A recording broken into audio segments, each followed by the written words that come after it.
Modern day dating sucks, not in the woe is me, I can't get a girlfriend narrative way, but in a corrosive way. Degeneracy has become so normalized, so thoroughly normalized, that the moment you try and remove yourself from it, you're the weird one. You don't party every weekend, you don't like casual hookups, you don't want a partner who clubs, smokes, drinks, posts thirst traps, and then calls it self-expression. Congratulations, you're now controlling, you're insecure, and you're not open-minded at all. What used to be called standards is now labeled as judgment. What used to be called disciplined is now labeled as repression. And what used to be called self-respect is now labeled as fragile masculinity. Especially if you're a man, because if you're a man, you're expected to accept everything and want nothing. One thing that a lot of people don't mention is that if you have boundaries as a man, you will eventually be punished for them. This happens socially, it happens romantically, sometimes even morally too.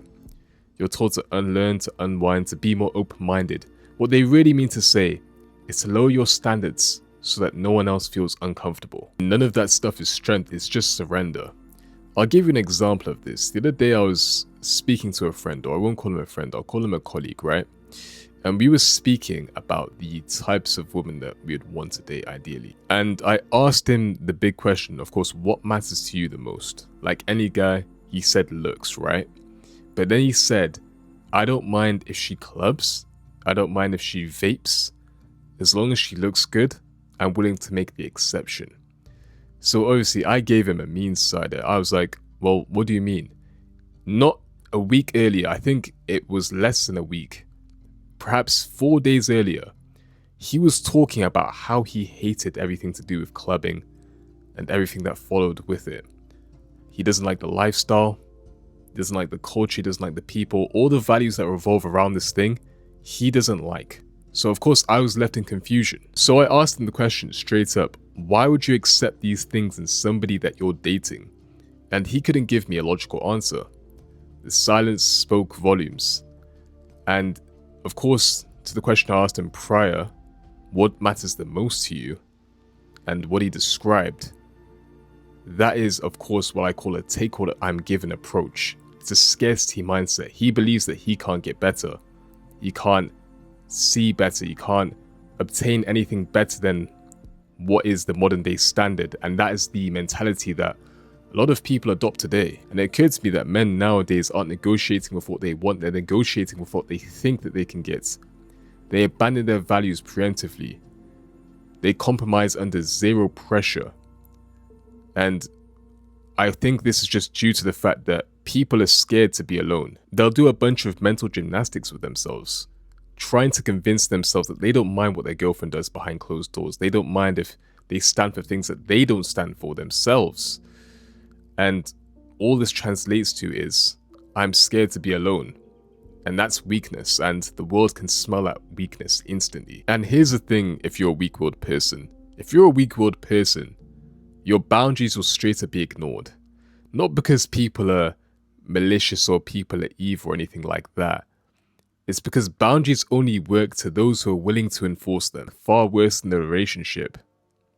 And once your standards fold under pressure, especially zero pressure, you lose something far worse than the relationship. You lose your respect. And that's the most brutal part, because once the respect is gone, the attraction is also gone. You die twice. You can be nice, you can be accommodating, you can be understanding, but if you don't stand for anything, nobody's going to stand with you. And I'm going to take a minute to talk about faith here. As a Christian, I genuinely believe that you can find a girlfriend without God. You just can't find a wife. You cannot. You can find attraction anywhere. You can find chemistry anywhere. You can find shared beliefs on the surface anywhere. But a wife requires alignment under pressure. Values that don't collapse the moment things get hard. Faith that isn't convenient or performative, especially in today's economy. Modern day dating makes that incredibly rare, because everything is optimized for short-term pleasure, not long-term responsibility. And for non-Christians out there, you guys have the same problem. It's the same problem, just framed a little bit differently. We're all alone in this together. You might not care about God, but you still care about trust, loyalty, respect, discipline, peace, and a life that doesn't implode the moment things get hard. The modern day market actively selects against those things? Why commit when options are infinite? Why grow when novelty is rewarded? Why sacrifice when indulgence is normal?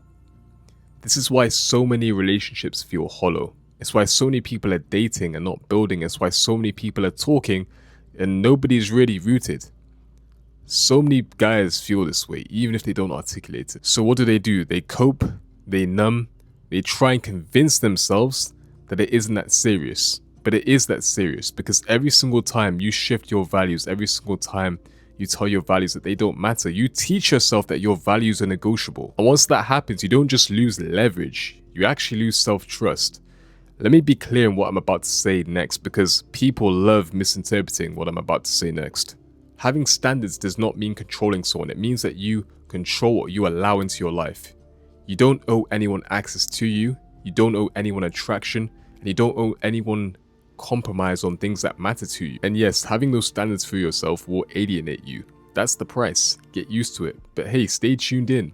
The alternative is much worse. If you don't do what I previously just mentioned, you'll be surrounded with people who don't respect you, people who don't align with you, and you'll slowly start resenting them and yourself. Modern day dating doesn't suck because people are evil or sinister. It sucks because weakness has been moralized. Men are told that wanting less chaos makes them insecure, wanting modesty makes them judgmental, and then wanting commitment makes them boring. So they shrink, they cope, then they settle, and then they wonder why they're so unhappy. I'm coming into the final segment here, guys, but if you don't define your standards for yourself, somebody else will define them for you. If you don't stand up for what you believe in and stand firm in your beliefs, then somebody else will do it for you. You can't be shy. You can't afford to be shy. They'll do it on your behalf and it won't be in your best interests. I'm going to round off this video by saying modern day dating sucks, not because it's hard, but because it demands you to abandon yourself to survive it. And honestly, if you're not willing to do that, you'll be lonely sometimes, misunderstood often, but respected always. And honestly, that feels like a fair trade to me. So it's up to you guys. I hope this video provided you guys with some introspect. If you did make it to the end of the video, thank you. I do appreciate your support. Make sure to like, comment, share, and subscribe. Share it to a friend who you think may need to hear this message. And if you guys want to join a community, the Kaizen community is open to all of you. There'll be a link down below in the description, as well as the comment section. I'm gonna catch you guys in the next video. Take care. God bless.